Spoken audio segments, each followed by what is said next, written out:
ছাপানো যে আপনার মিশকাত শরীফ জিল নাম্বার 2 পেজ নাম্বার 403 এর মধ্যে দেওবন্দি টিকাতে লিখেছে কিয়াম করা হলো মুস্তাহাব কাজ।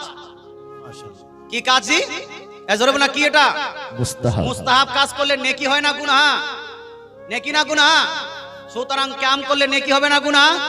দেওবন্দি তুমি নিজেই লিখেছো নেকি, আবার উল্টা দিকে মানুষকে বিভ্রান্ত করার জন্য ফতোয়া দিচ্ছে যে কিয়াম করা যাবে না। আরেকটা টুইস্ট দিচ্ছি আমি আপনাকে, যেটা দিচ্ছি এখানে আছে, কিতাবগুলো আছে, দেওবন্দ থেকে ছাপানো কিছু কিতাব আছে এখানে।